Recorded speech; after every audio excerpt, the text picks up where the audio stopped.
radio for the masses. Headline edition, July 8, 1947.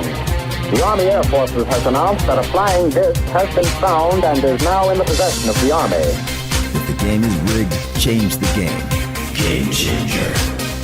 I occasionally think how quickly our differences worldwide would vanish if we were facing an alien threat from outside this world. This is Fade to Black with your host, Jimmy Church, on the Game Changer Radio Network and KGRA, the Global Radio Alliance.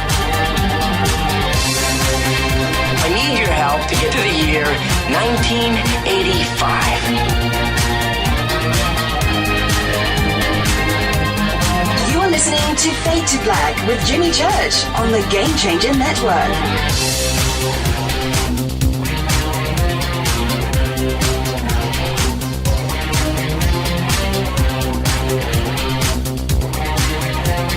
All right, welcome, Fade to Black. Bespoke radio for the masses. Yeah, man, how you doing? How you doing? Today's Wednesday, March 4th, 2020. 64 days into the new year, only 302 days left.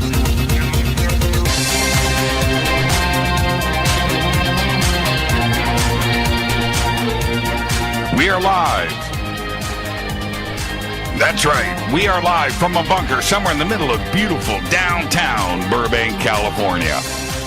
And I would like to welcome everybody listening all around the world, all across the United States.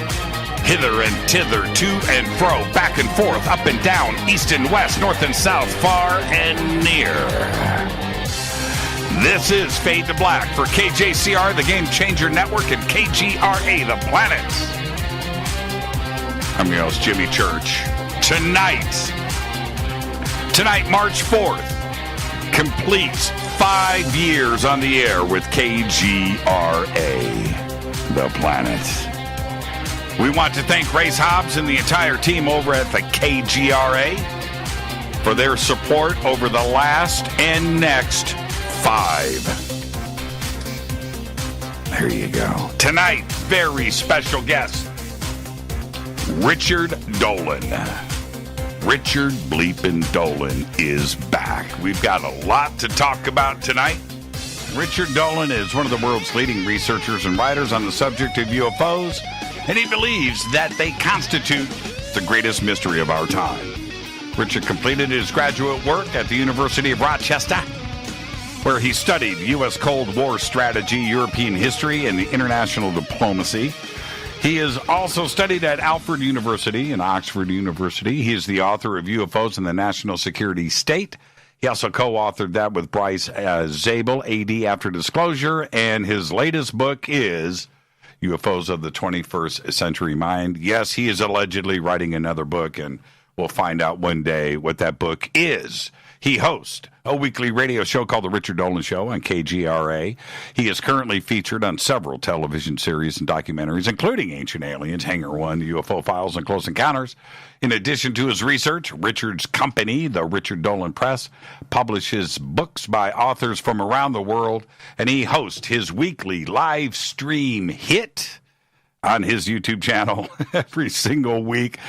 And Richard, welcome back to the program, my friend. And how you doing? How you doing? Doing great. Can you hear me okay? Man, you're loud, but let's move this down. How's this? Is this a little bit better? See, this is, you know what, Richard? You just revealed to everybody that out of every guest that we have on this show, you're the only one we don't sound check. Because you're Richard Bleepin' Dolan. And this is why we sound check. This is it. I'm on a new, I know I'm on a temporary new mic, actually. So I've had to rig a new system. So we can do this right here. Do I sound okay to you now? Yeah. Where'd you get that mic? Walmart? Yeah. Well, I had this guy on the corner who said he had a good deal. Told me it was good. I have to take his word for it. All right, Richard. Let's kick it off. Let's keep the tradition going. What was the last song you listened to today? I knew you were going to ask me that, so I had to ask Tracy. And I remember it was a kind of a neat song by Boz Scaggs. called Low Down. Oh, that's a good one. It's a good one. That's a good one. Little known fact, I'm a fan of Boz Scaggs, but he sounds in that song a bit like a group that I like even much more, which is Steely Dan. I don't know if I've ever talked with you about that, but I'm a big fan of them. Yeah, Steely Dan or Boz Scaggs? Steely Dan. I'll tell you another little known fact. Boz Scaggs used to hang with Steve Miller. Yeah, that makes sense. Yeah, and I believe Fly Like an Eagle, which is a great Steve Miller album. Yes. I believe Boz, the Boz is playing bass on that album. Oh, cool. Yeah. I didn't know that. Yeah. I'd like Steve. I love all that 70s stuff. That's my teen years, and I'm definitely a big fan of that era in music. Yeah, so am I. There is, when I was a kid, and we're going to get right to the UFO stuff here, and other subjects. But when I was a kid, I'm like 14 years old, and I sneak my way into a bar, okay? And on the stage is a band sound checking over in the corner. And the drummer's playing Fly Like an Eagle. Doom, doom, doom, right? The hi-hat shuffle. And to this day, Richard, when I hear Fly Like an Eagle, I don't think of Steve Miller. I think of that dude in the bar when I was 15. And I don't even know who he is. But I'm talking about funny him how today. memory works like that. Yeah, it's really, really strange. But it does that to us. Now, let me go a little bit off topic. I want to actually start here. You are a false flag historian, and I can turn back time here. You and I were sitting out in the hot sun, and I turned to you. I said, "So what's going on?" And you said, "I'm speaking in 15 minutes." And I said, "Really? What are you speaking about?" And you go, "I don't know. I'll write it between here and the stage." And I believe I was introducing you, right? Okay. And you said, I'll think about it between here and the stage. And I thought, man, how cool is that? Right? I mean, no pressure. But you turn to me and we're walking in the building and you go, I think I'm going to do false flags. Okay, I think I've got that in my head. And I know you remember the conversation as we were walking when this happened, and I thought it was so funny. So I'm going to ask you to improv right now, and let's go a little bit off topic, but on topic, which is this. See how good your improv chops are. Coronavirus, false flag, or is this something that we need to be concerned about? You have to be careful with how we're going to define false flags. So That's right. That's why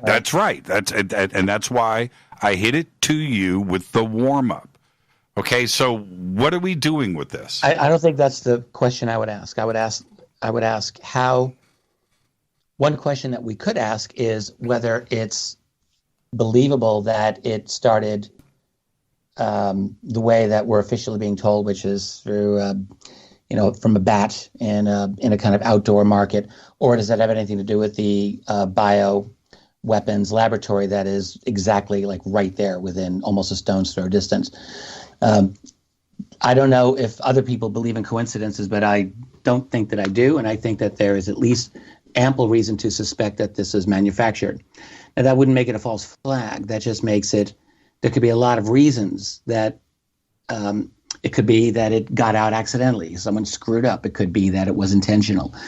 But I'm very skeptical. I just will say that it's simply a natural thing that got out due to animal transmission to humans. Now, maybe it is and maybe it isn't. We don't have all the information, but I think it's entirely likely that we should be looking at a human manufactured virus. And there's a lot of other things that I read about it that make me think that that is the case. It's rapid transmission. The fact that it really does seem to like to latch on. It's highly infectious. So I don't know. I think that there are things going on here that we're not being told. False flag would indicate that this was done for an ulterior motive to maybe create laws that would otherwise not be able to be passed, pernicious laws like that and so forth. The fact that this came out of China and has closed down the Chinese economy makes me think that it is not a false flag. It makes me think that If it's as I think it is, then it was an accident, got out, and has completely shut the Chinese economy down. Okay, now this is where I want to jump in.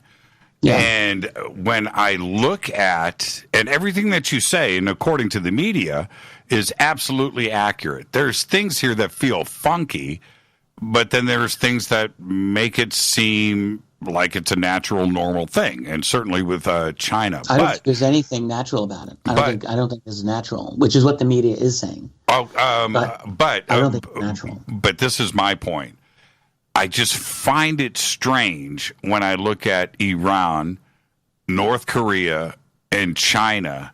Iran, right? How is Iran a central player in this with 3,000 infections and 92 deaths? Where is that coming from? And it's interesting. I mean, North Korea, I don't think we have any information. That's what's in the middle between South Korea and China, right? Well, a lot of transport between South Korea and China. There is, you don't have to go through North Korea to get to China from South Korea. So I don't know. And North Korea isn't. I mean, they have relations with China. It's true, but it's not like it was in the old days. China's very uncomfortable with North Korea, and I don't know where they are in a lot of the details. We don't know about North Korea. Now, it's true, Iran absolutely has been in the U.S. crosshairs for a long time. China, yes, but it just seems to me like there's an op. You put American operatives in the middle of Western China, but Central China to create this. I don't know. I know. I'm not saying it's impossible, but it's doesn't seem like it to me. It seems like this has come out of China, and plus you've now got this going to Italy. This is a global shutdown, and we're only in the very beginning stages of the economic contractions. I mean, almost a convulsion that we're likely to see. And the disease itself is, some people say it's no big deal. It's just like a flu. It is and it isn't. It's a flu that has a 3 to 4% mortality rate. So for every 100 people that get this, 3 or 4 will die, which is quite high. I mean, flus are not that lethal. Flus kill more people because they're much more widespread, but this is only just beginning. We don't really know where this thing's going to go. So, and it seems to be highly infectious. Are you? From everything we're hearing. Yeah, and are you reading between the lines with the media reporting on this? Are you trying to make your own sense out of this, or are you buying what the media is selling at this point? Well, I never. I mean, I don't know how to answer that question. I mean, if you mean the media by Western corporate media, then clearly no, absolutely not. But you have to always learn to read between the lines with what these people are saying. And really, when you get with major media, I'd like to study them because that's important too. And what I'm seeing in the last just day or two really is a turning where you see major media and major Western-based authorities really starting to say this is serious. And it's really hard not to when, for example, the entire nation of Italy has closed all of their schools, all of them. And I think I read that seniors are being asked to remain in quarantine within their homes because it's too dangerous. So when you have measures like that, the head of the UK's medical system, I think it was the head, said that possibly up to 80% of residents in the UK could be infected. Admittedly, that was a high estimate, but that number was tossed out. So there's a lot of major establishment people starting to get very serious. Now, here's one thing we can definitely expect with this, that this virus will be a great opportunity for certain policies, and this is maybe where you're getting in with the false flag part, for certain policies to be implemented that would not be done otherwise. So now you're hearing talk about banning cash because cash will spread germs, and digital is much more safe. Of course, everything digital can be tracked that much more easily, obviously. But you can be sure that we're going to hear more talk about maybe it's time to end cash. And, vaccinations or, inoculations of any type like that, I think are going to be much more strongly pushed now, and there's just going to be no resistance.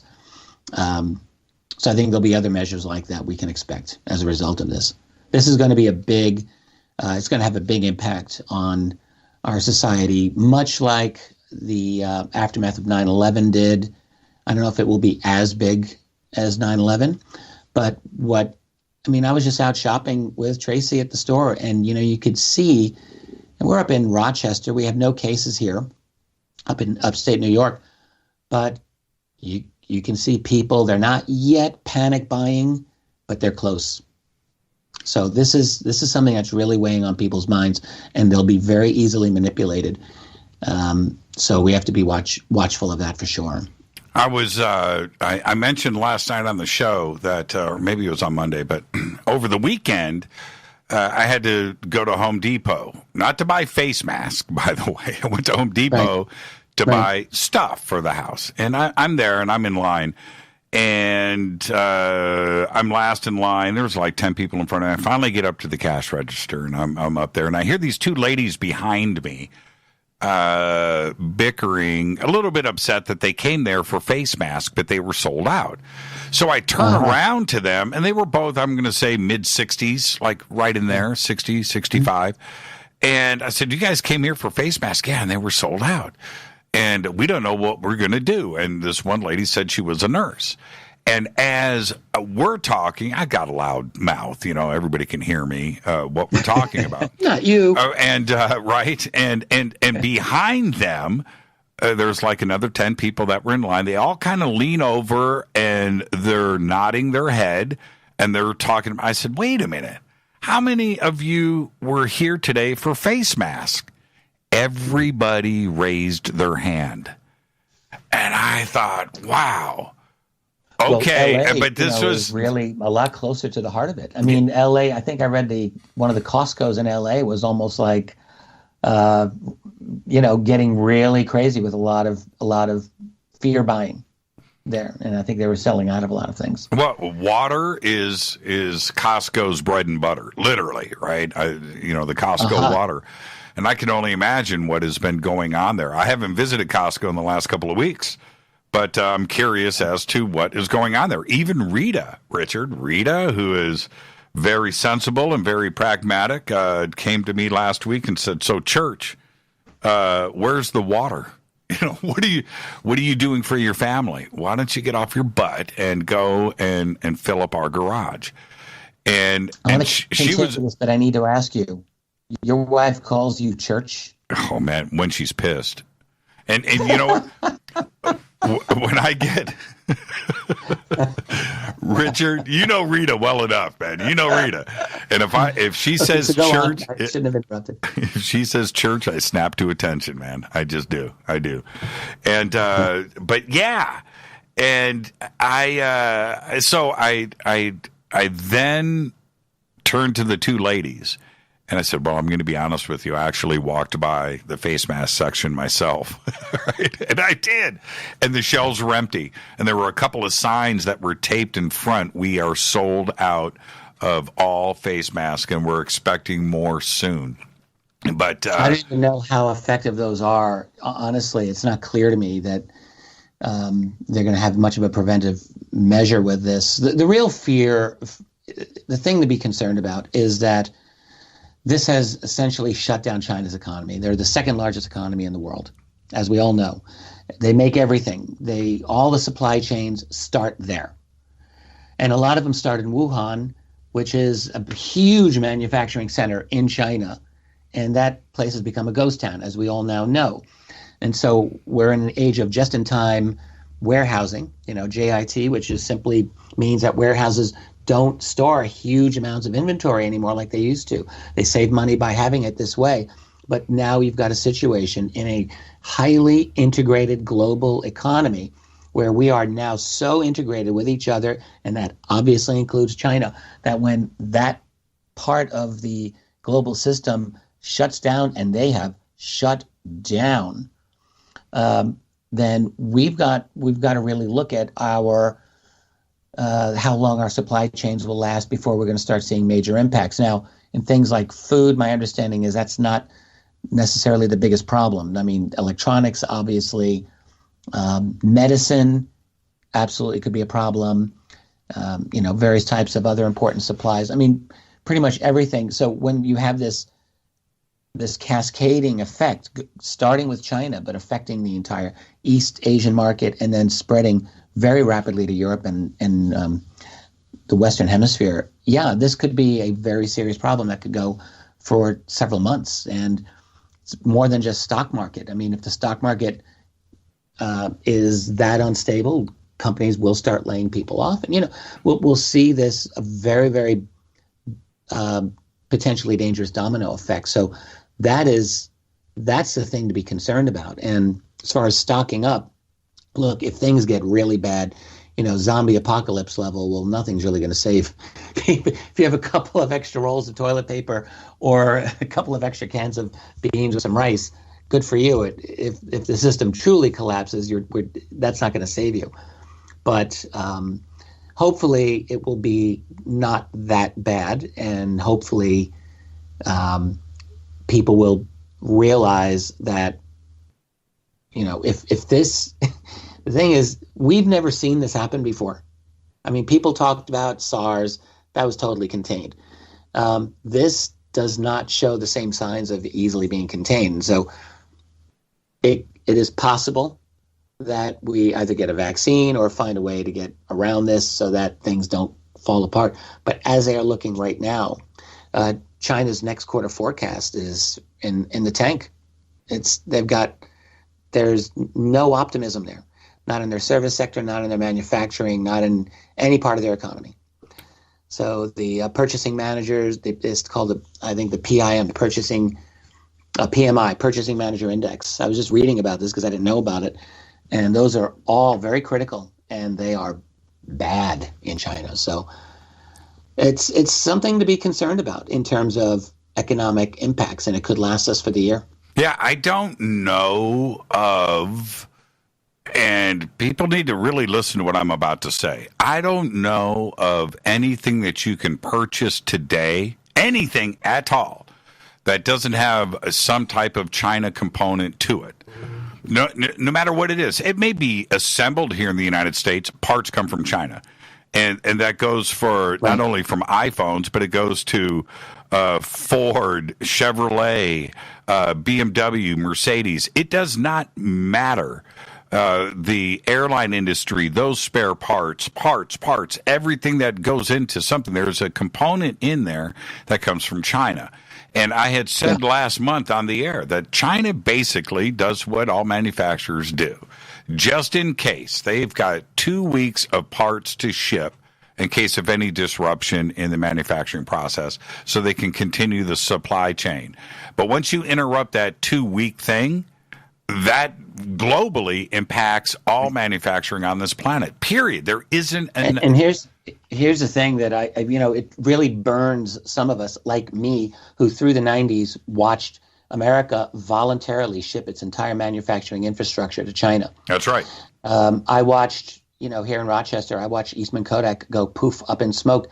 But they were just one of so many U.S. manufacturers that relocated overseas. And this was a explicit decision, actually, of the George Bush Sr. presidency. It was an explicit decision of the Bill Clinton presidency. It was an explicit decision of the George W. Bush and the Barack Obama presidencies. All of them were explicitly shipping manufacturing capabilities out of this country. And it's on one hand, you can understand because companies want to make money and it's cheaper to hire low-priced, non-unionized, non-protected workers in another country. But at a certain point, did one need to go pedal to the metal, which is what we did, and now it's gone. So the manufacturing capabilities, a lot of them are gone. And if there's one thing that we hopefully can learn from this, is that maybe more centralization is not the answer, but less centralization and a return of the U.S. manufacturing infrastructure may just be the very best thing for our nation and for all nations to do the same in the long term. I agree with that. No, I agree with that. And I had said, this is about 5 years ago, I had said that at one point, the United States manufactured nearly all of the television, invented here, right? Television, invented here. And everything was built here. And I said this 5 years ago, that as of today, 5 years ago, there was not one single television manufactured in the United States. And that's a hard thing to wrap your head around. You know, you think about Western Electric and telephones and these giant factories that we had all the way across this country. Like you said, Kodak, huge manufacturing capabilities. All of it is gone. And maybe if there's one good thing to come out of coronavirus is that we can wake up and go, we got to swing this back the other way. Because that is not really a concern. I think we really need to, you know, the nation state, this is getting a little afield, but, you know, there's a lot of disagreement over what nationalism is these days, and is it a good thing or a bad thing? And I have come to feel that actually the nation state is the last line of genuine, let's say, potential sovereignty of citizens. I mean, after all, you are a citizen of the United States of America, and so am I. And no, it's not like we have a whole lot of control or any control over policy direction. But, you know, the alternative to that is a transnational, corporate-dominated system in which a few banks run every single thing that there is to run through their corporations, and there are no nations.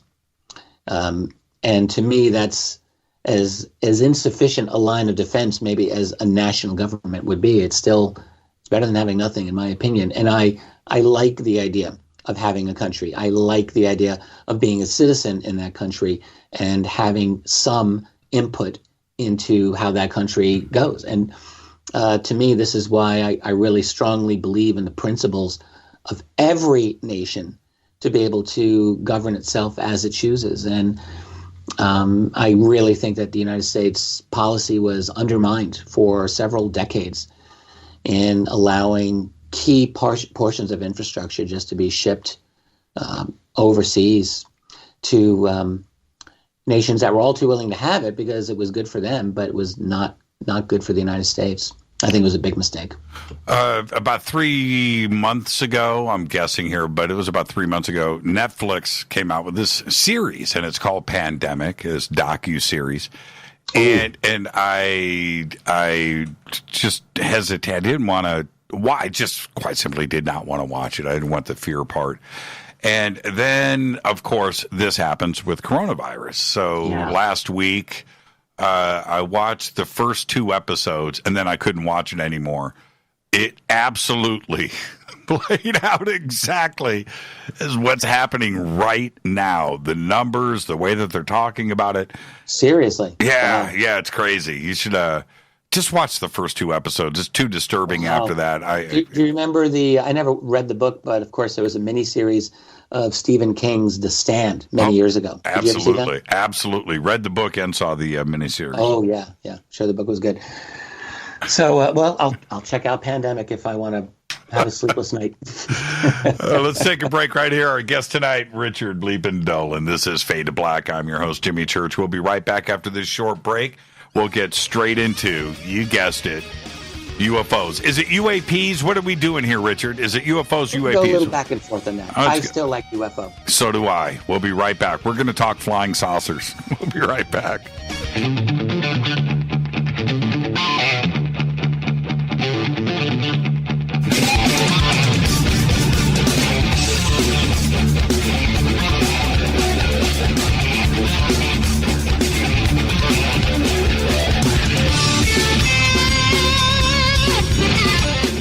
All right, welcome back.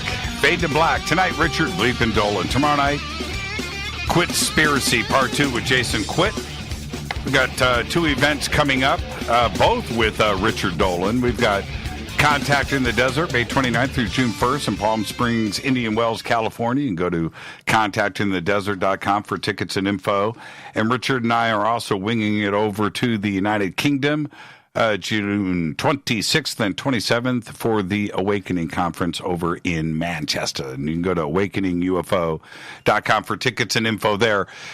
Richard, okay, let's kick things off. I want to say one more thing. Sure. One more thing from the last segment. Sure. Relating to one of the repercussions of this coronavirus, I really think it's important to stress, like, we're going to see if this is a false flag or not. I think it's really a case of opportunism that governments around the world will take to use this virus as a way to strengthen a lot of centralized surveillance and control laws that I'm sure they are rubbing their hands together wanting to implement. So I think that we can expect. I kind of alluded to that before, but I just think it's an important point to stress. Yeah, I'm just trying to look at this with 3D lenses here. You know, I'm just trying to figure it out. The narrative that's being presented by the media is one thing, and then there is everything else that is in play with these global implications and what can be pushed into play because of that. And I'm wondering also, is there a punishment issue that's being laid down on Iran? And I know that's going far conspiracy, going deep into it. But it just feels weird to me, Richard. It just does. Well, it feels... no, I mean, look, the U.S. has had Iran in its crosshairs for a long time, and look, it's possible. I mean, we don't really know all of the behind-the-scenes activities that are going on there. So, is it possible that someone intentionally brought that virus to Iran to spread it around? Hey, your guess is as good as mine. I would not rule it out. But I just don't know of any evidence or anything pointing to that yet. No, there isn't. There isn't. Yeah. Last week when I had read one of Khomeini's top advisors died of coronavirus, and I was like, yeah, that's right. I was like, oh man. Oh man. Okay. All right. I actually want to discuss a subject that I've been talking about this week, and I was excited to have you on to talk about this, which is how much weight do you put into, and it could be it doesn't matter, okay? I'm not talking about anything specific, but how much weight do you put into a UFO photograph? By itself, yes. Almost none. Almost By none. itself, almost none. And I have to ask why. Because it's a form of evidence that requires corroboration. So I would say by itself, without a story. I guess one thing you could do with a photograph, especially with contemporary digital photography, is study the metadata. So that would be useful. Okay. Timestamps, location, GPS, and so forth. I mean. So I'll rephrase that, and I will say almost nothing or very little. Photograph by itself. I mean, and I say this because there are so many UFO photographs that are out there. And, people just don't know what to do with them. I mean, every now and then you'll get a photograph that gets some very good analysis by someone who's technically competent. And even that, like, what does that really do in terms of moving the conversation forward? So I think, if you have a hierarchy, photographs are kind of low. In fact, I would almost say good witness testimony is probably more useful than even a photograph. And then there's video. In theory, there would be audio, although there's almost never audio. There's a little bit of audio of UFOs, not much. Hard to know what to do with that. So I think what you need is a combination of photographic evidence plus really good testimony that can be investigated to some extent. I mean, photographs definitely have their place, but by themselves, I just don't, I would like them to be more powerful than they are, but in practice, there's just so many of them. And it's so easy. I mean, it is really, I don't want to say easy, but it's not impossible. It's not difficult to fake these. And for a lot of people, it is very easy to fake them. And that's why, in listening to your response, it's a touchy subject, right? It's a very, very touchy subject. So many people present their photographs, or they're emotionally connected to some of the images out there that have been there for years. And then to turn around, because I'm in your camp here. I'm in your camp, and I look at things all the time. And then I go back to something like the Rex Heflin photographs, which were Polaroids, which were taken down in Santa Ana in the mid-'60s. Yeah. And those photographs are what brought me into ufology in the 60s. So I'm emotionally connected to those. So I don't want to be a hypocrite. I like those photographs. Personally, I actually think that they are good evidence. There have been a number of attempts over the years to discredit those photographs, and I don't think that they've succeeded. And there have been some very spirited and good defenses of the validity of those photographs. So I think that they stand. That was from 1965. Yeah, absolutely. Polaroid too, as well, which brings in another element to this now, which leads me to my next question, which you started to go into. How much weight do you put into eyewitness testimony without photographs, without any evidence to back it up, but all you have is the eyewitness accounts? Well, we're in a judgment area here, but if you're doing an actual investigation, pretend you're a police officer or pretend you're an investigator that's investigating a crime. You know, you have different types of witnesses. You have different types of people that you're going to speak to, and you have to use your judgment. Like, that's the thing. This isn't like a math equation where if you just have all the right variables and you plug them in, then it spits out the right answer. Like, it doesn't work like that. So we're in a position where we, as hopefully mature, intelligent adults, are able to assess people. And even that's never 100%, of course. But the fact is you just do your best. And so when a witness, when someone is a witness to a UFO, the thing that I do, and I've now, at this point, I've spoken to quite a few UFO witnesses. The main thing you do is you listen, you ask hopefully relevant questions, and you get them to expand on it with as much detail as possible.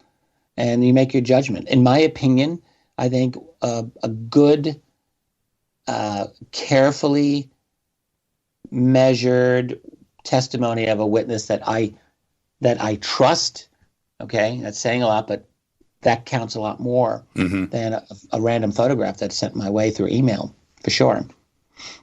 There is a great example of this would be, and I don't want to beleaguer this, we don't have to go back and recount these events, but you and I saw something strange in the sky one night. We're together. Yes, we did. Pretty hard to explain. It was a lot of fun. There was a lot of crazy language that was shouted out loud as we watched this. Yes.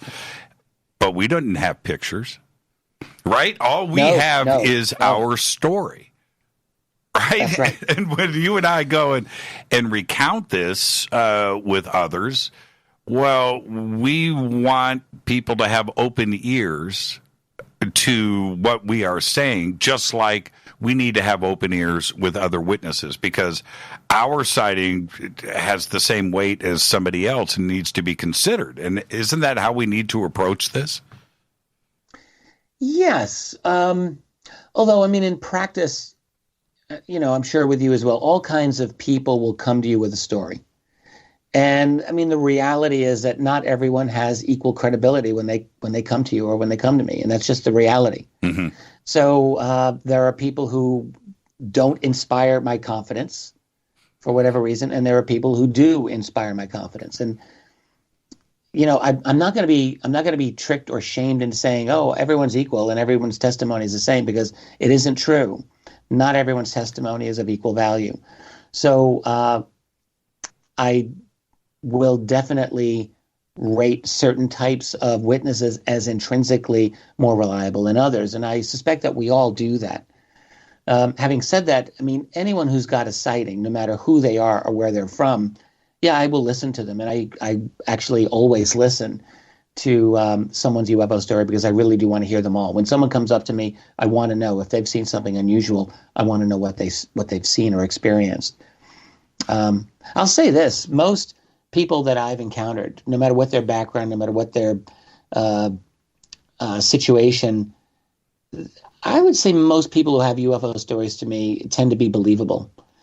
I have encountered people who have definitely lied, that I know have lied to me, but they're a minority. They're a very small number of people. In my view, most people who have told me what they've told me have been on the level. You know, for many years, I had an office where I just wrote professional resumes for people.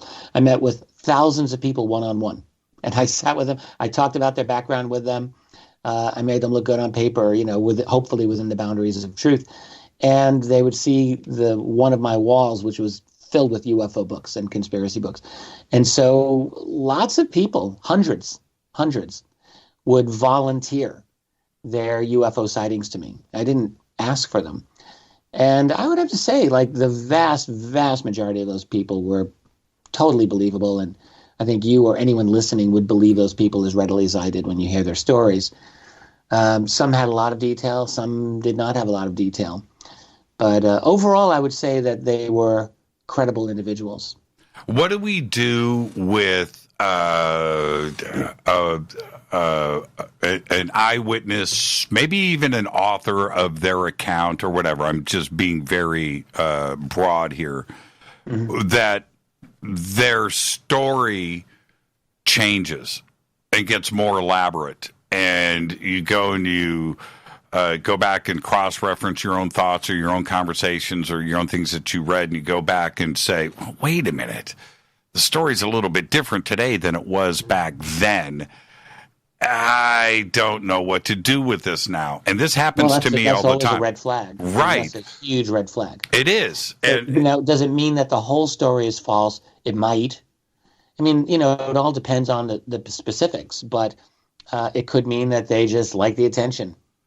And they are getting attention, and they feel important.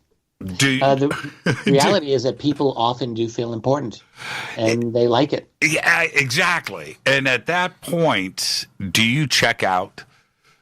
You know what I mean? Do you just back off on your connection or your? Usually, yeah. Usually, I would. Like if I find that someone does that, if they do anything that's going to make me doubt the 100% absolute sincerity of what they're telling me, I'm probably going to be gone.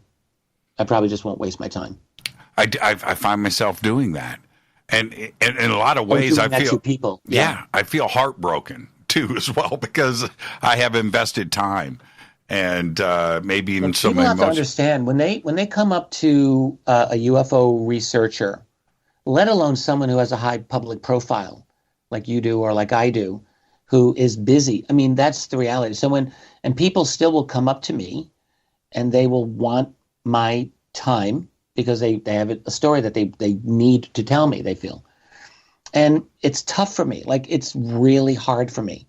They have, I don't think people realize the thousands and thousands of attempts that I get to reach me all the time. And I'm sure this is the case with you. So now, having said that, I still want to hear a good UFO account. So I'm always willing to listen, but if someone is jerking me around even the slightest, or the thing that actually will actually turn me away is someone who comes to me and says, you need to hear this. I have solved this element of this mystery, and you need to hear my solution. That's a really sure way to get me just to walk in the other direction. Like, I don't have time for that. Well, I was just going to tell you I've got it all figured out. Did you want to hear? Not really.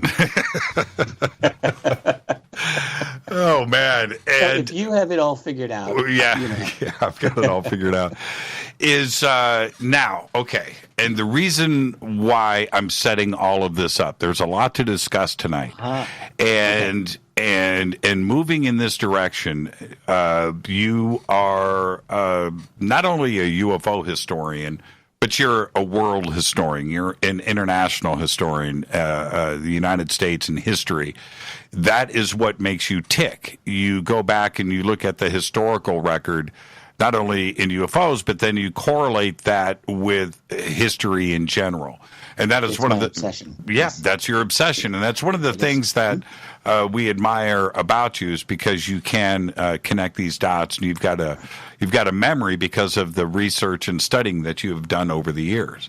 That being said, that is why I'm setting this up. You can't, others out there going back, 15, 20, 30, 40 years, you can't change your story. There are people out there that remember the past. There are people out there that study history. And once you falter or waver, people will check out and people will start to look the other way. And I think that's what's important here. And I'm bringing this up because of some of the things that you are focusing on now is you are looking at the past. You are looking at previous cases in the historical record that you think are important that may have been lost in time, and you're starting to bring that forward. Oh, yeah. And so have you been checking out our YouTube channel? And well, I'm always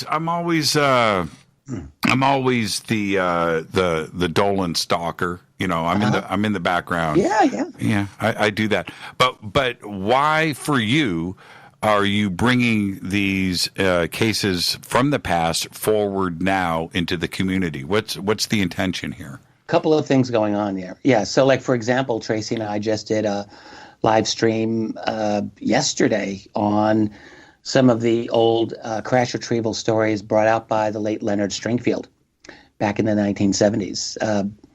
And they're really important. So there's a couple of reasons. It's my obsession with and respect for the past of ufology.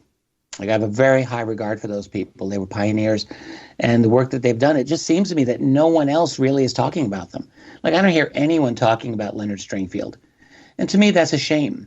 His work was so important to the development of the study of UFOs, and particularly the whole understanding of what crash retrievals of UFOs are all about. And that gets me to that whole thing.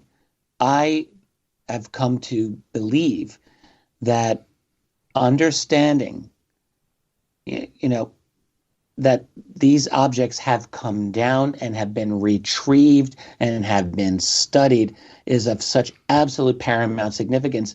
And yes, UFO researchers have been talking about this for a long time, but here we are now in the era of organizations like TTSA. And look, there's a great deal of support that I have given them and will continue to give them because I believe in the work that they are doing. But when you continue to put out this convenient fiction of, oh, well, we don't know what these objects are. They could be anyone's. They could be Chinese for all we know, or Russian. Then I'm going to call BS. And we all know that that's what no one believes. No one believes that. They don't believe it, and no one else believes it. And the real situation is that these objects have been recovered. And that's the unspoken, open secret. It's such an open secret that it's not even a secret anymore.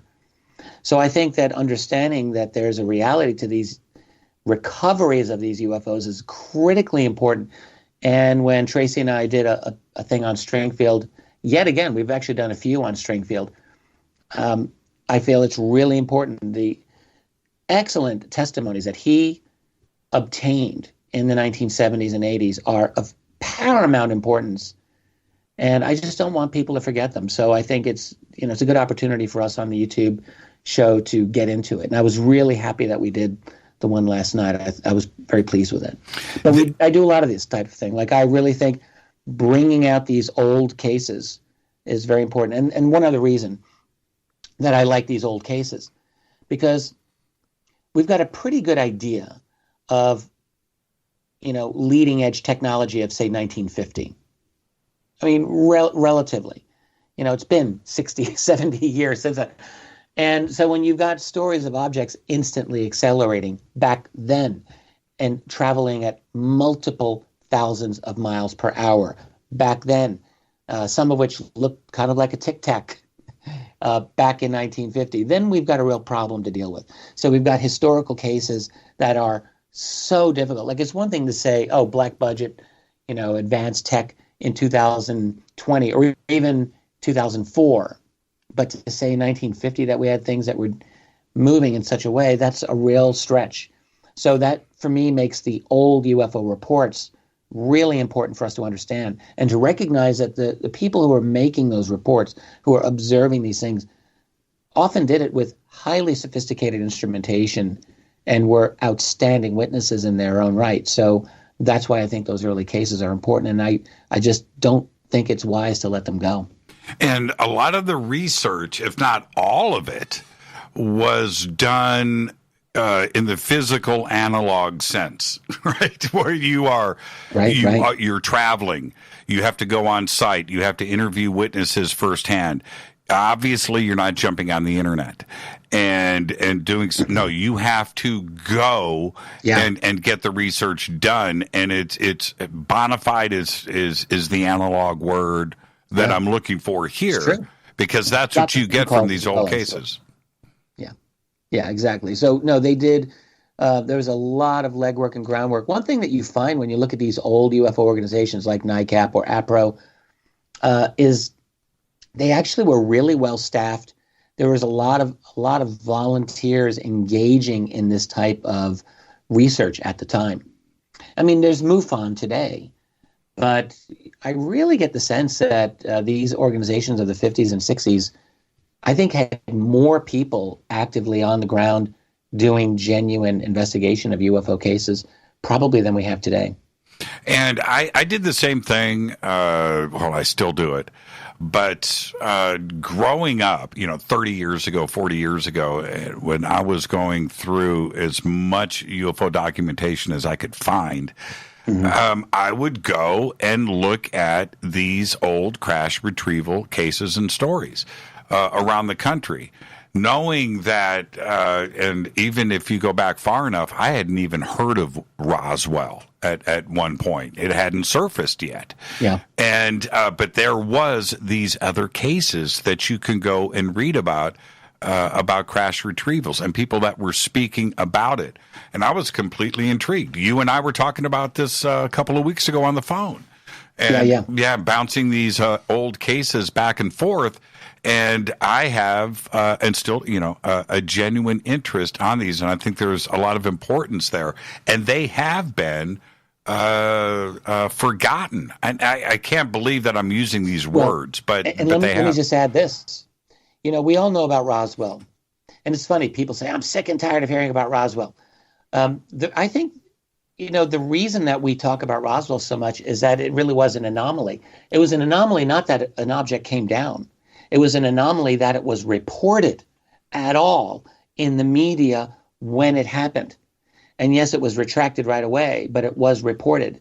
And that makes Roswell different from every other crash retrieval that you can think about. The fact is, it looks like there have been many crash retrievals. And this is why I think Stringfield's work was so important.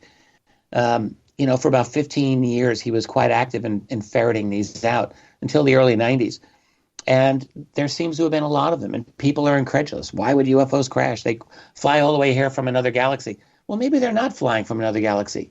Maybe they live here, and maybe they've got their own infrastructure here. Maybe sometimes they go off-world. Yes, I think that's true. But maybe they've got a lot going on here, and they go from one underground mountain facility to another, and who the heck knows? I mean, it could be that there is a secret war going on. It could be that there's shoot-downs occurring. It could be that there are other kinds of problems that we are not aware of. It's very likely that they're not infallible.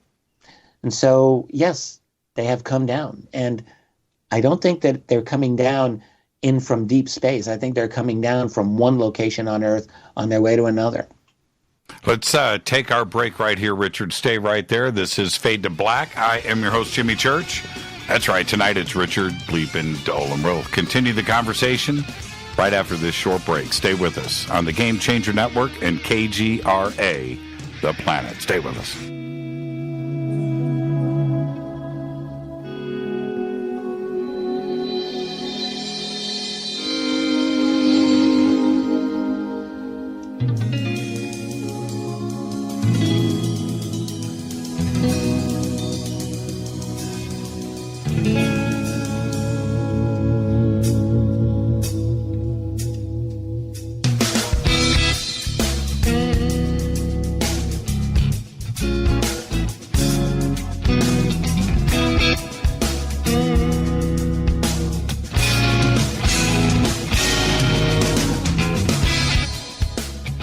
Welcome back. Fade to Black. I'm your host, Jimmy Church. Tonight, Richard Dolan is with us. We'll pick up the conversation in a second. But if you have missed a live show, it's simple. Just get our podcast. You can subscribe right now for just $2 per month.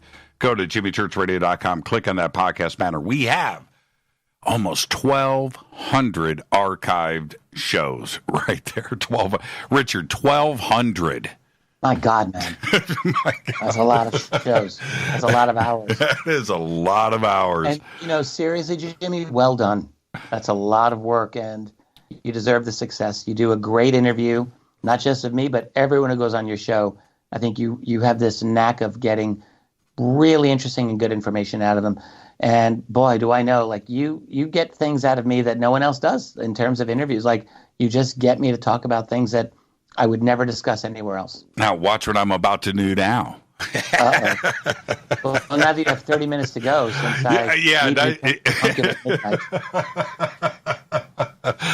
oh man, Richard, don't make me do it. Don't make me do it live on the air. Okay. Let's. If only we would disclose the events of today in our conversation. But nonetheless, we were talking a couple of weeks ago about crash retrievals, and during that conversation, after I hung up the phone, and we talked for quite a bit actually, and after I hung up the phone, our conversation continued in my head. And you actually texted me after that to continue the conversation via text. And but this was the weird thing. I'm going to lay this out there for you. Is this? I had mentioned to you, because we were talking about crash retrievals, and I said, that's interesting that you bring that up, Richard, because last month on the show, Jacques Vallée was on. And Jacques mentioned in passing, as I asked him to reveal some ultimate secret before he leaves planet Earth, what that would be. And one of the things that he said, and he just slipped it in, was that, first thing is, of course, our government has retrieved crashed craft. Yeah. And then he continued on with the sentence, and it stopped me dead in my tracks. And never before, to my memory, has Jacques ever said anything like this directly. Many have pushed him for some type of direct response, but there it was. He laid it out there. But this is what is curious to me.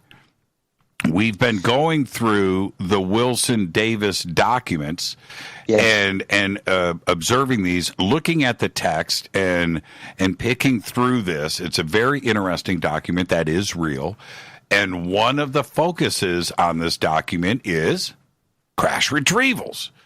And the primary focus. Right. And after we hung up and I started to think about this, is this some type of confirmation where we are able to connect the dots? And for you, after I, spoke to you about Jacques, and we were also talking about the Wilson Davis doc, did you also come to that same conclusion? When you hear something like that from Jacques, what goes through your mind when we're talking about crash retrievals? Well, here's the thing. Jacques Vallée is in the same crowd as all the other people who have also talked about the validity and reality of crash retrievals.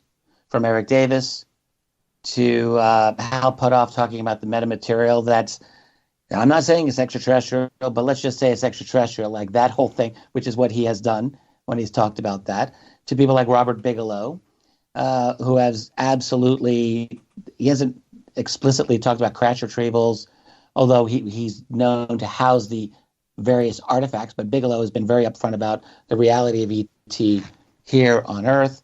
The late Edgar Mitchell, with whom I personally spoke about crash retrievals and the acquisition of alien bodies. So they're all part of the same group. Vallée is part of that. They're all close friends. They've all had different types of security clearances. You can count Dr. Kit Green in with that as well. They've all made different types of statements. All right, but they're all very much along the same piece. That this reality, that crash retrievals are a reality. So in that sense, it is not a surprise to me at all that Jacques Vallée would say it. The only surprise is that, yes, he went a little bit further now in actually saying this publicly, but there's no question in my mind that he's known this for a long while. Absolutely not. It's an open secret, and I want these people to come out more, and I don't think that they will. I've actually tried prodding them myself, and that's not getting me anywhere. And what do we do with that, Richard? I mean, not to be morose, all right? I don't want to have that vibe on this broadcast. Right. But the cycle of life is part of nature and is reality. Okay, that's just the way that it is. Yeah, right. They won't be here forever. All those people are getting on. That's right. That's right. Edgar Mitchell's already gone. We lost him a couple of years ago, and he's one of them. So they have known something that's very important. The problem is they've all got significant security clearances, or at least most of them do, and so the things that they know, they absolutely do not feel that they're able to talk about this without blowing their security clearances, and they're not willing to do that. And I wish that they would. Honestly, I would like for them to do it, but you can't force these people to. And Wilson's never going to own up to that document. Eric Davis should own up to it, but he hasn't yet. Maybe he will. I can tell you this: there's some very excellent, quiet research being done on this right now. Like, this is not over in this document. And the thing is, everyone who's looked into it with half a brain knows that it's real, knows that it's legitimate, knows it was a genuine conversation between Eric Davis and Thomas Wilson, in which Admiral Wilson said to him back in 2002, yes, I tried and failed to get access to the ET reverse engineering program. I was denied access by the three gatekeepers, that is the managers of the private corporations special access program under the protection of the U.S. government. Yeah, all of that, I failed. That it was an intact flying saucer. They said to me that it was way, way beyond us, and they said to me that progress was painfully slow in understanding it, all of this. So that conversation happened. Now, we can argue over the details of, did Wilson get it all right? Did the people he was talking to tell him everything that was true, or did they lie to him in certain things, or whatever? All of that's fair. But the fact that Davis and Wilson had this conversation, I don't think any rational person can doubt that at this point. And as I say, there is very good and serious work being done on this right now. So I think there'll be much, much more for people to chew on before much longer. Why did we need to circle back, because I want to finish your statement there. But why hasn't the mainstream media, like Fox, picked up on the Wilson Davis document like they have on other very significant things lately? And this document comes along, and it's largely ignored. Fox has come much farther along than any of the other national networks, certainly farther than CNN or MSNBC or the others. Like Fox with Tucker Carlson has actually gone much farther and has had a much more adult level conversation about this than anyone else. I mean, it was Carlson who actually got Luis Elizondo to say on national TV that there were crash retrievals in the possession of the U.S. government of UFOs. That was an unbelievable statement at the very end of May of 2019. Sure. It's astonishing. Sure, but so what are you suggesting, that if TTSA had released the Wilson Davis docs, then there would be attention paid to it by Tucker Carlson? And I'm being very serious. I think probably. Yes, I'm being very serious in that statement. I think he probably would, actually. That's a good question. I don't know for sure, but the problem with the Wilson Davis document at this point is that Wilson's not owning it and Davis is not owning it. So, and the media is just they don't want the hassle. I mean, the media is what part of our major media is really about reporting genuine news? I mean, really, what part of it? A tiny part, maybe some of it, relating to this subject of UFOs. They have moved a long way. It's true. Like, they've moved to a direction in the last 2 years that I think all of us are astonished by where they've come to. But most of the media has really kind of stopped on this, or they've really, it's down to kind of semi-major, semi-mainstream, articles in Popular Mechanics. Yes, that's valuable. Not a lot of national TV coverage, though. Some, mostly on Carlson's show, not much else. So I think the Wilson Davis document, once a major analytical study is able to come out on this, which I think it will, because I am aware of this, then I think that it is very likely to get some media attention. But that may not be enough either. I mean, never underestimate the power of the corporate media establishment to try to bury anything. They're always good at that. So we'll see. It's a different attitude now with UFOs or UAP than it used to be. But still, it's a very limited sort of a thing. I mean, they're still in kindergarten level here. We're still at the point where they have this fiction of not knowing necessarily what these things are, that the government's scratching its head and not knowing what it is. And that's just absolute nonsense. So anyone who's looked at this subject long enough realizes that the United States military and deep clandestine special access programs that are what I call legal illegality in their structure, they have got this. And the problem that we have, though, is getting at this technology now. It looks to me, when you study the Wilson Davis notes, that document, what becomes clear is that even among U.S. government, responsible U.S. government military officials, it's not clear who really has access to this information more than the smallest handful of individuals.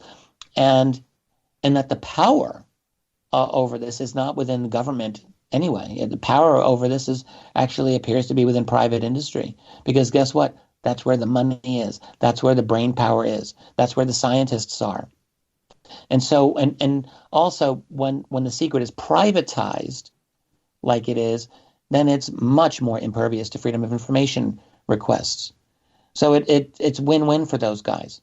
And that is the problem that we as a society have now, is how do we find a way to break through that legal illegality?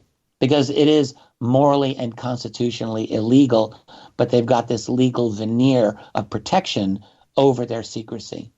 Well, when which, by the way, they're profiting off of immensely. That's right. And when you are, again, not to be morose, but if you are 75 or 80 years old and you're sitting on real information, yeah, who gives a crap about an NDA or a security oath at that point? Well, you think so. I mean, I've raised this issue, all right, and I got nowhere with it. I've raised it, I get nowhere, and the answer is, well, I don't really even get a full answer. It's just like, no, can't do it. So now, one time I had a communication with Edgar Mitchell about 14 years ago. In fact, it was in the aftermath of when I first learned about the Wilson Davis notes.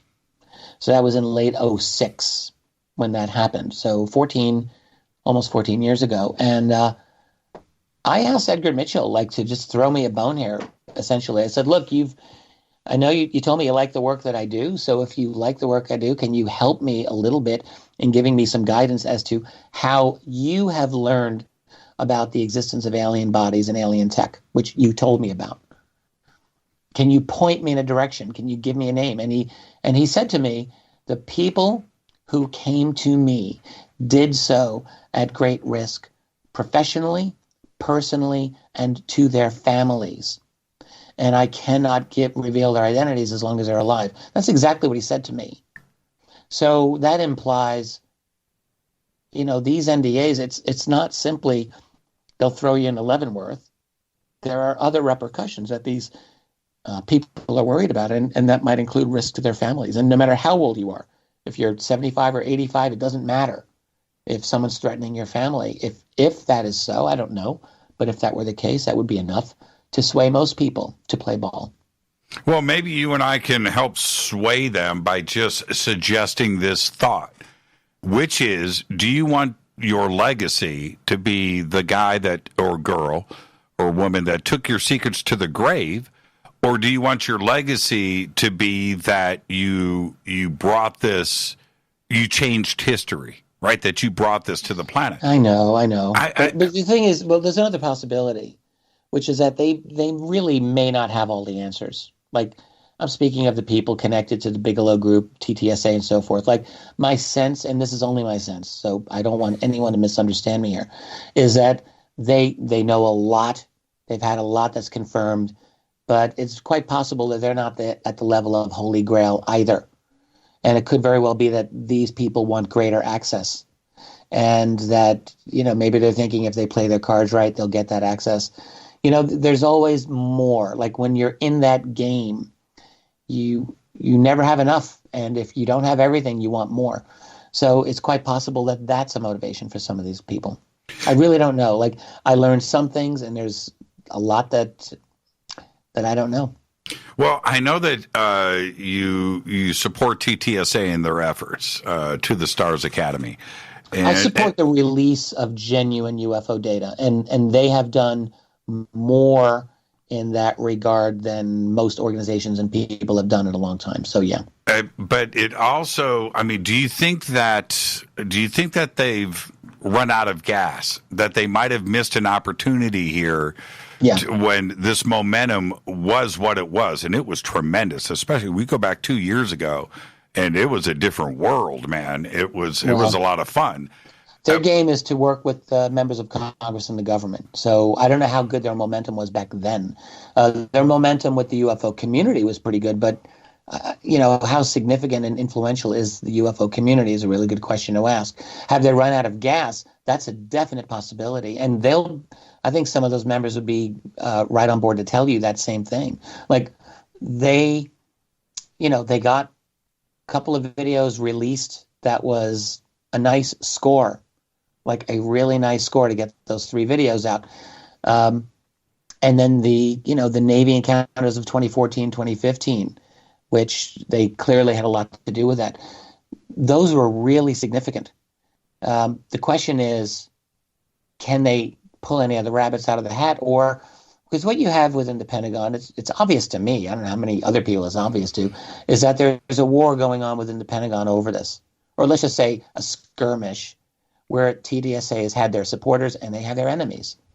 Like, they clearly have their enemies, and you've seen this all throughout 2019 and some of the various Pentagon statements against Luis Elizondo, for example. He wasn't part of ATIP and all of this nonsense, none of which was true. But there was a concerted effort against him. That much was obvious. So it's a power play that's going on there. So clearly there are people within the Pentagon who support some effort to get this information out. And why wouldn't there be, by the way? And there would also be factions to oppose it. And why wouldn't there be those? So I think that's what we're seeing. And it's entirely possible that, 3-4 years from now, we'll all look back and say, remember when TTSA was out there going full guns and everyone was throwing rotten tomatoes at them, telling them to get out of town? Like, that's what the conversation will probably be.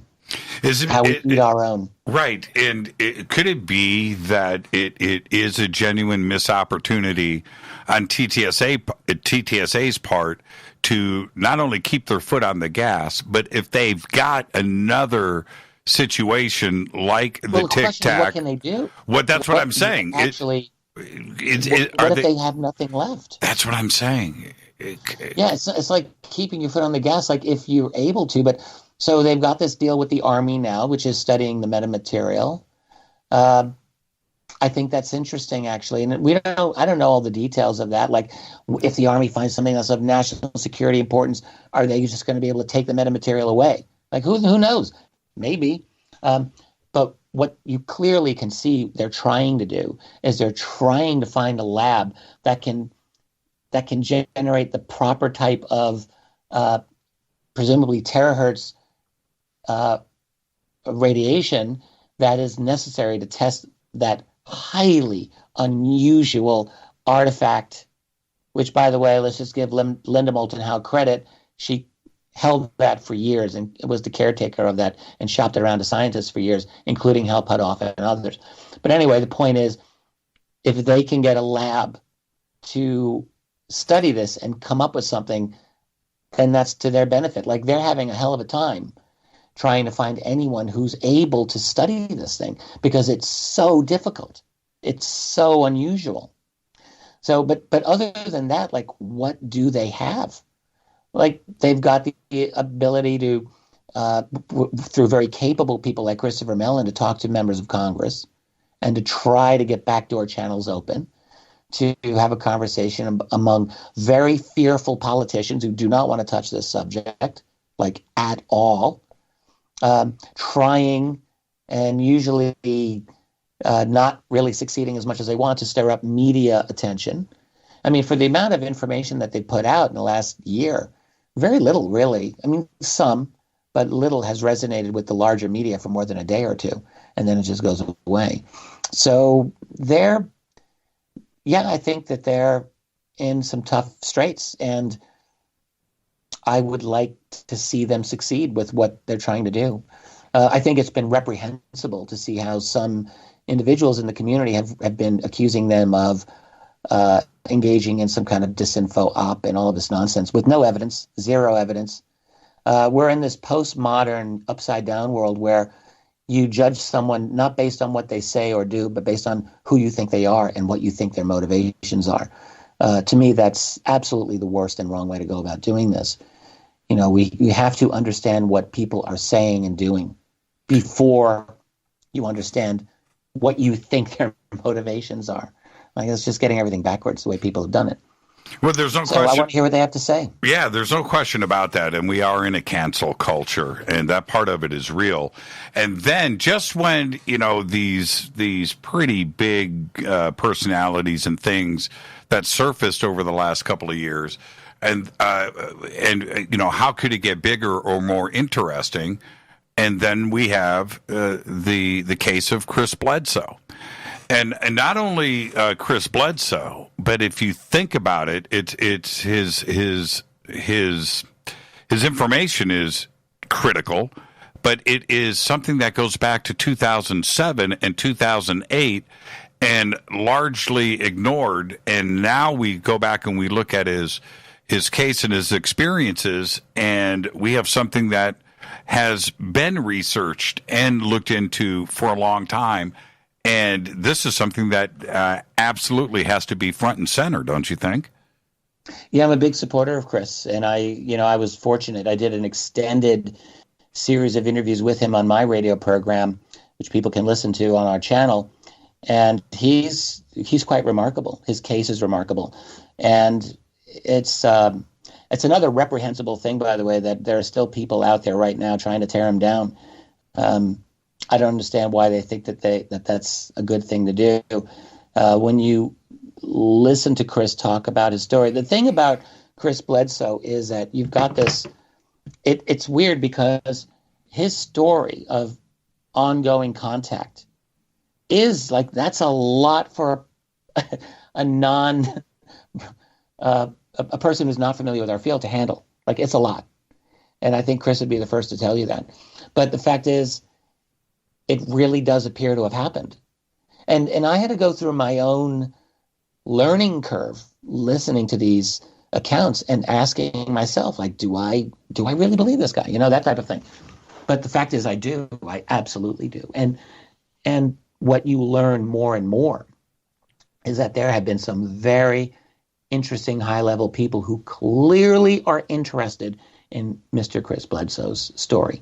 So what you've got is a situation of, you've got genuine UFOs. You've got like orb-type phenomena. You've got beings that appear like apparitions of robed figures and this type of thing. All of that happens, and so it's a lot, and it's a lot to believe. But the fact is, when people go in and investigate him, they all come away strong believers because many of them have experienced things themselves. I myself have not visited Chris's home, but I think that I plan to. I think we're going to go down and pay him a visit. But I do know many, many individuals who have, or at least a few. And yeah, I think his story is quite remarkable. Quite remarkable. I need to take a break here, Richard, and I'm not done with you. I want to continue this Chris Bledsoe conversation that we've only done 60 seconds on. That was your strategy. Yeah, it was. Well played. I warned you. Well, here's the thing. I just have to tell you, I am turning into a pumpkin. It is midnight here. How about we do one more segment? One more segment with Richard Bleepin' Dolan. Richard, that's why this audience loves you so much. Let's take a break right here. Richard Dolan. Oh, man. Richard, that was fun. And you were set up. You were set up, but... let's do one more. I've got a mild fever. That's no lie. I'm a little tired, but we'll do one more segment, and then we'll call it a night. Okay? We'll be right back with Richard Dolan. Stay with us. This is Rob Halford, the Metal Guard on JimmyChurchRadio.com.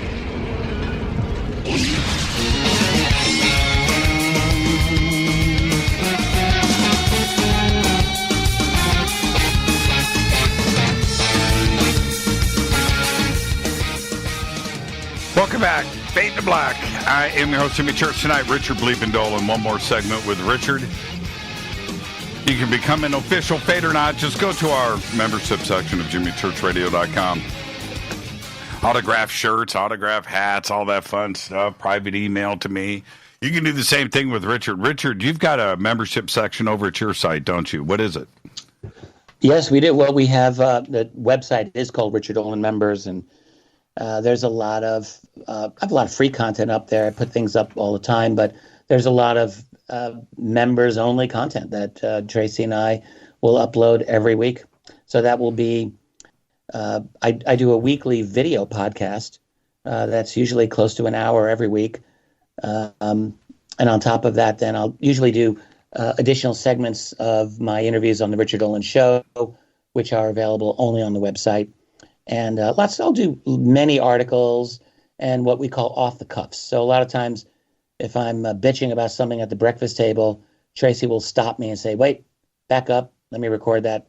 And often it's interesting enough that I'll just put it up on the site, and members of our site get to hear that too. So it's a whole different side of me that I usually will not present to the public, but also thoughts on a whole variety of things. A lot of UFO information and other things as well. So that's our site, and it's been quite active for the past couple of years. It's been going really great. I'm wonderful. And actually we started a forum on this site, which a lot of people don't realize. It was a big goal of ours to have something. There's so many brilliant people who are members of our site, and it was obvious that they needed an outlet.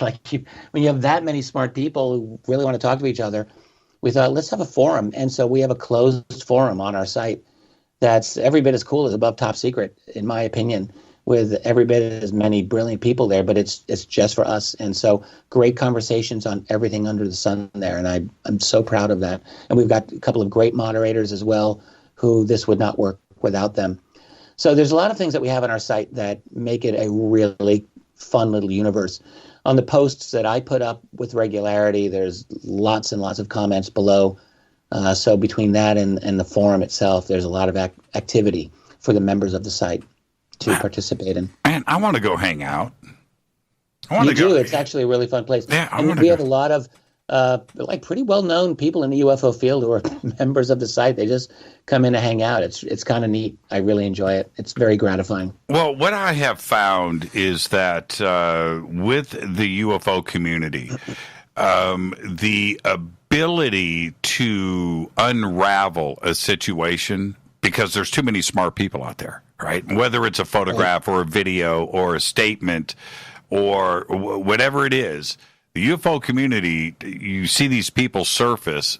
They've got great memories. A lot of them are super talented in their fields. They know a lot about stuff, whether it's physics or space or cooking. It doesn't matter what, That's right. That's right. And when it comes to it, this is my segue back to Chris Bledsoe.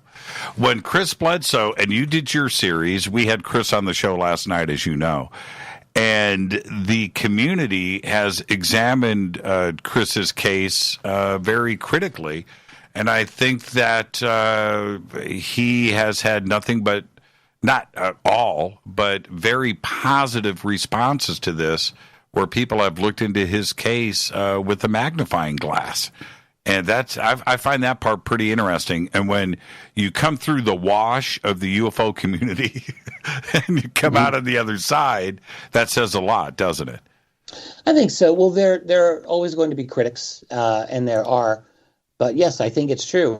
Most people who have acquainted themselves with Chris's history and the history of the sightings and encounters, yeah, they come away impressed. They come away believers, and I'm one of them. So I went in very much, years ago. I mean, I knew about him, but I didn't really talk with him. I didn't know him, and I wasn't his friend or anything like that. And I guess I would say a bit on the fence. I didn't really know what I thought about him, but years and years go by, and continually I would hear colleagues of mine, friends of ours, the people you know and people I know who would tell me that I went down there and I met with Chris and this crazy thing happened and this thing happened and that thing happened. So, yeah, you get enough of those and you realize there's something genuine about this. And then you learn that, and Chris is still very cagey about it. And I guess he has to be, but there's some very definite high level people who, they are interested in what is going on there. So I assume one day all of that will come out. I mean, I would like for it to come out, but clearly there's a lot going on, and there's a lot of there are many interested people in what's going on at his property in North Carolina. And by the way, yes, as I think you realized when you spoke to him, he is such just a wonderful guy to talk to. And, I ended up having a number of conversations with him on and off the record, and he is just a sweetheart of a man. And you really want things to go well for him. I ended up feeling very, protective is too strong a word, because who am I to be protective of him? But sometimes I get that, when you see someone who's having a rough time, there's that instinct to just want things to go well for someone. And I found myself feeling that for him as well. Not that he needs it, but I guess I could just say I have a lot of goodwill for him. There is another part about this, hence the setup 2 hours ago on the show, and why I had that series of questions for you.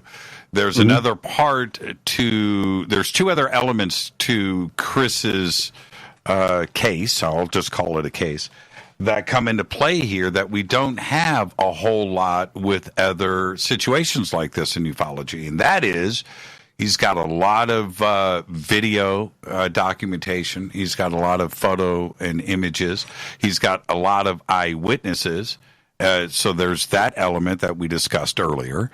We have the testimony that we discussed earlier that is there. And also, the story has not changed. And I think that is what is paramount here. It hasn't gone in the other direction. And we have all of that with Chris Bledsoe, don't we? Yeah, I think that's a really well-made point that you have there. Yes, his story has not changed, to my knowledge. And yes, video. I mean, I've seen video, and I have to say, like, a lot of it looks interesting to me. I've never felt like I'm expert at analyzing all of it, or like, can I prove or debunk it? But it does look interesting to me. And definitely the fact that there's an enormous number of witnesses compared with most UFO cases that he's got. Yeah. The thing is, like, you have to wonder, is all of this UFO related, or is there something else going on? And I think he feels that there's more than that, than that is just a UFO thing. I don't know for myself, like, where I stand as to what it is he's experienced. His story about encountering the lady, as she's called. That's just, is that a UFO story? That's actually right out of centuries old encounters that people have reported over many, many centuries, encounters with what they believe was the Virgin Mary and things like this.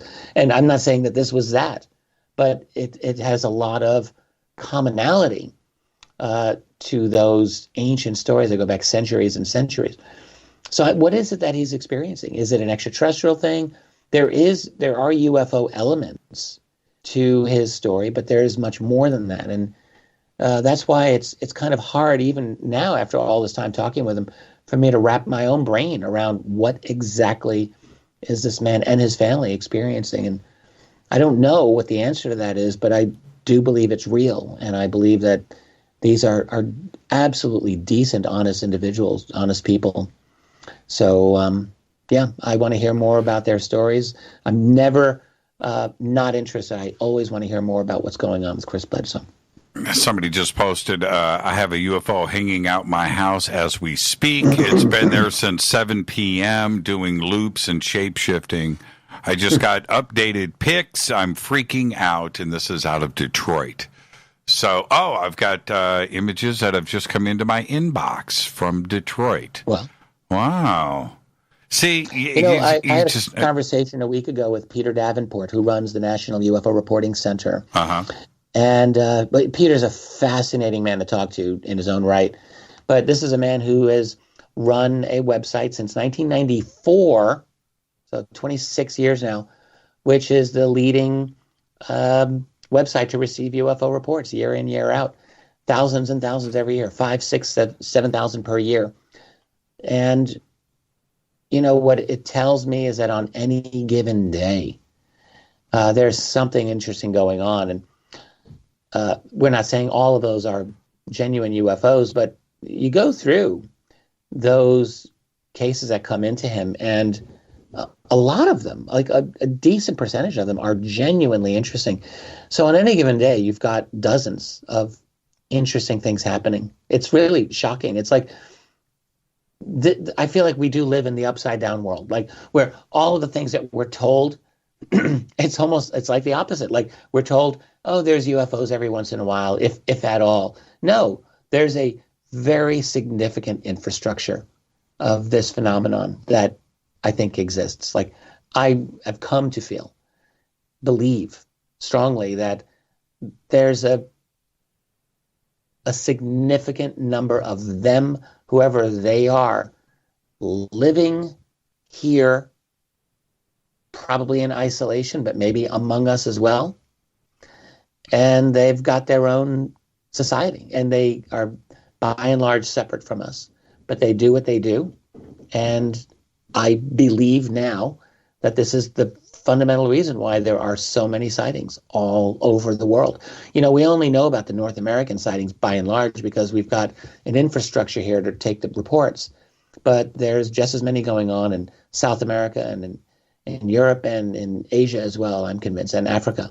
But most of those regions don't have enough of a reporting system in place to take these down. But I think that there's a lot going on. Yeah, and going back to Chris Bledsoe, directly yes. talking about what you're talking about right now, is that, with Chris's case, are we talking about something that is alien or ET or off-world, or something that is a phenomena that is here that could have an ET element? Is there something else in play? I don't know. But then you go and watch that burning tree video that his son shot in the backyard, yes. right? The burning tree videos, I should say.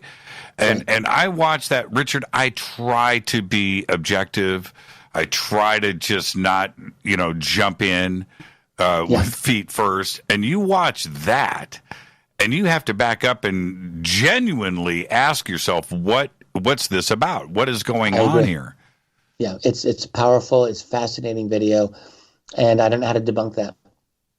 So, at least in an honest way, I don't see how you can really debunk that honestly. I don't see how one can.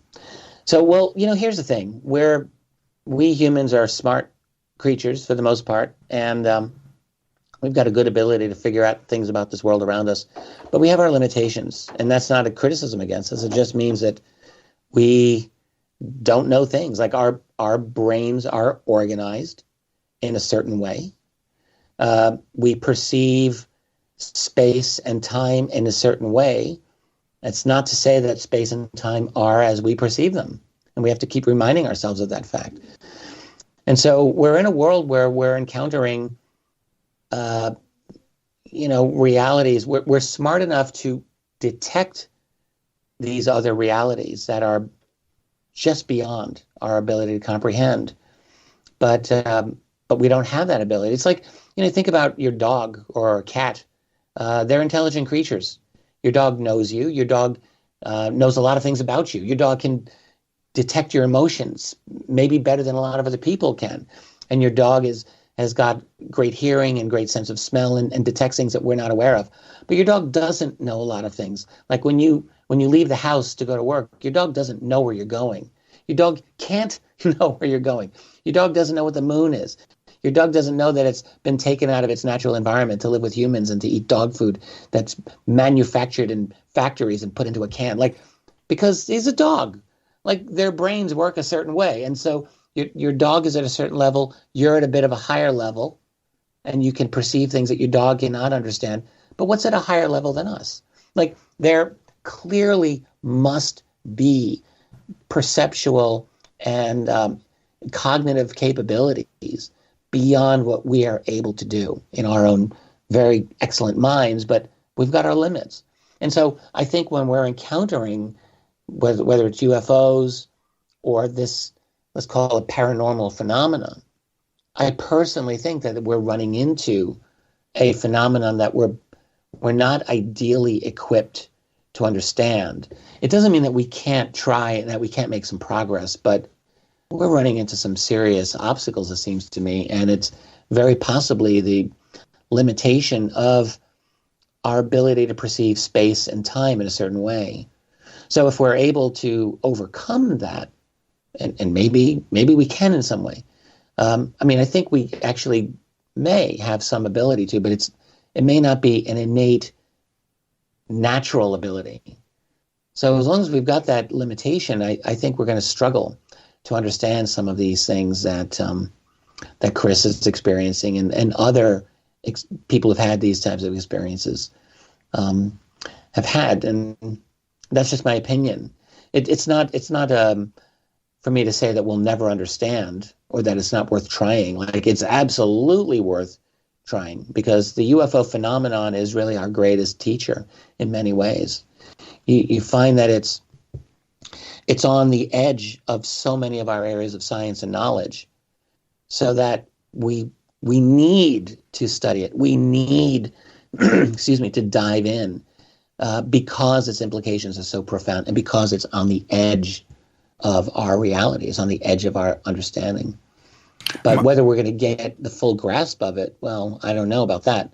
But it's clear to me that we really want to be studying this. It's really valuable to us, and we can learn a lot. We can still learn a lot, much more than we know now. My schnauzer, Malcolm, just said to me, tell Dolan, I know he's an author and publisher and he lives in New York. He's full of crap. I'm just telling you, he literally just said that to me. So, I'm just passing that on. I just watched a movie that I strongly suggest you check out. It's called Horse Girl. And the movie, you get about halfway through it. I'm not going to disclose anything here, but you get about halfway through it and you get very uncomfortable because the movie is about aliens, abductions, her parents, and she goes off into, she goes crazy. All right, she goes nuts. And it's a very uncomfortable thing to witness, to see somebody go through this type of psychosis. In the end of the movie, it's got a great ending. Okay, so you got to get through it. But what I found myself thinking, Richard, is exactly what you were just saying. You get about halfway through the movie, and I'm thinking to myself, is this how I am perceived? Because she's out there speaking to people, trying to discuss these things, and people are looking at her like she's absolutely crazy, which forces her to go crazier. Okay. Mm. And today, and I thought to myself, am I the crazy person? Right. And then I had to back up and realize about the amount of alien conversation and TV programming and movies and what's going on worldwide. Now it's openly discussed. So I'm not that crazy person, and I feel that I can discuss these subjects in a public context where we weren't able to do this before. You should watch Horse Girl. You'll understand exactly what I'm talking about. Yeah, thank you for the tip. We'll look into it. Do you feel that you can openly discuss this? Go to Home Depot and bring up UFOs at the cashier. Pretty much all the time, because actually I do almost all the time. I mean, not really all the time, but I'm never afraid to talk about it anymore. Never. Years ago when I would fly to a conference back in 2003, 2004, back in those days, I would always sit down and never want to talk about UFOs. I'd be next to the person with their Excel spreadsheet who'd always say, well, what do you do for a living? And I really didn't want to get into. I just thought, it's too far out there. And eventually I started to break down and discuss it. Now I don't talk about it on planes because people they don't stop talking to you. Like they just want you for the rest of the flight. But like when I'm in public, when Tracy and I are out, usually shopping or if we're at, grocery store or Home Depot or wherever, no, we never hesitate. You kidding? I feel like it's actually, we do a really good thing by bringing it up in a confident, knowledgeable way.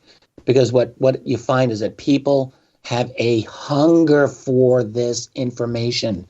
And a lot of times they don't even realize it until they confront it or it confronts them, I should say.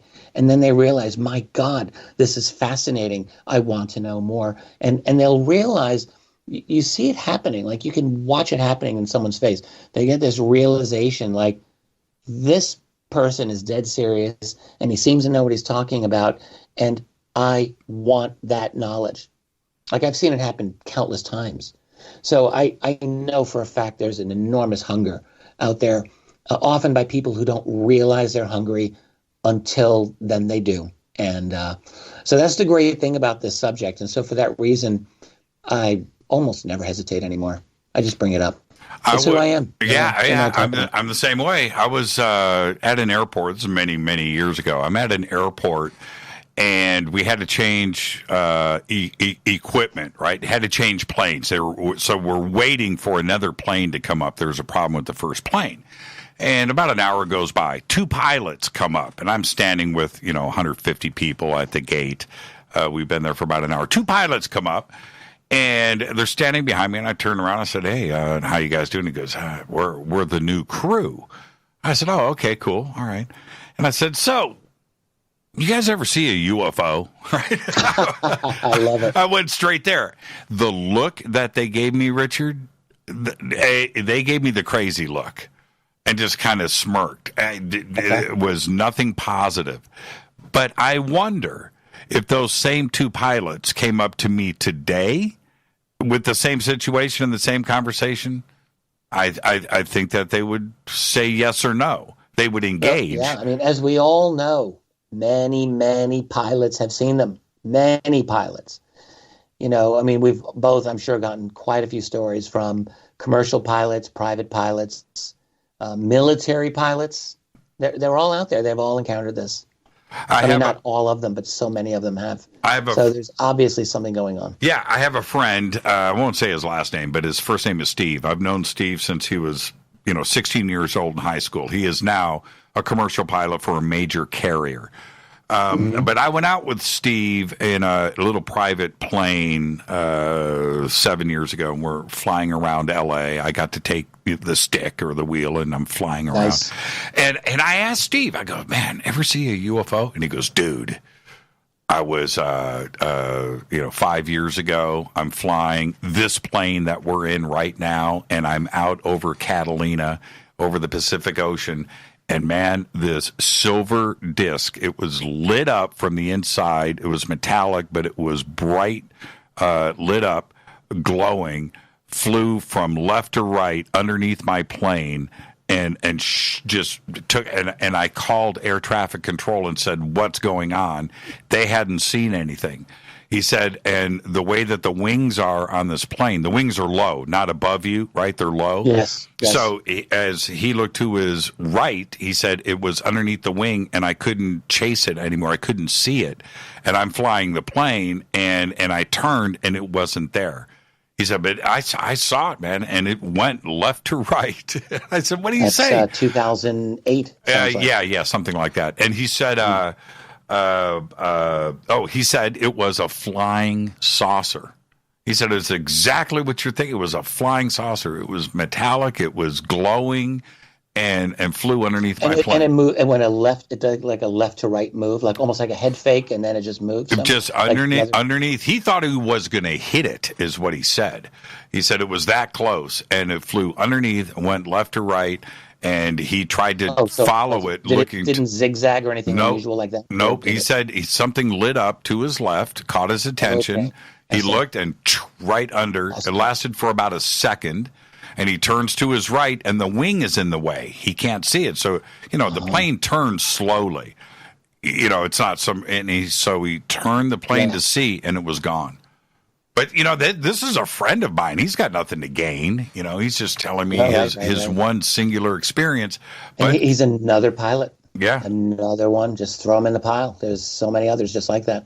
He called air traffic control. And he's he said something like, no, he has a flight log with him. And I watched him. He writes everything out, got his checklist before we take off. He's very meticulous. He's a commercial jet pilot. But he said, man, I didn't put it in my flight log. I didn't write it down. Yeah. Fascinating. Great story. There you go. Richard, thank you so much, my friend. So it's Richard Dolan Members? What is it? Yeah. RichardDolanMembers.com. There you go. Everybody go check it out. RichardDolanMembers.com. Great site. My favorite site ever. No, we're going to... We're going to be at Contact in the Desert in May. Are you doing anything before then? Yes. Tracy and I are going down to Edinburgh, Texas, right near the border, for an event in mid-April. We have that listed on our site. It's a nice kind of an event. It's organized by the town there, and it's April 4th. Tracy just is standing here. She just wrote it down for me. April 4th. I was wrong about that. So that's the main thing that we've got coming up. I'll see you at Contact in the Desert, and I'm sure we'll see each other in the UK later in the year. It's going to be great. And say hi to Tracy for us, and enjoy the rest of your evening. And thank you for hanging, Richard. It's always a great conversation, my friend. Jimmy, I loved it. I always do. Thanks for having me on. Richard Bleepin' Dolan. Thank you, Richard. Thank you, sir. Richard Dolan. Right. It is RichardDolanMembers.com. And also, if you want to check out Richard's books, RichardDolanPress.com. The links are over at JimmyChurchRadio.com. With that, I'm going to take a quick break, and I'll come back and take your phone calls. Open lines are next. This is Fade to Black on the Game Changer Network and KGRA, The Planet. I'll be right back. Stay with us.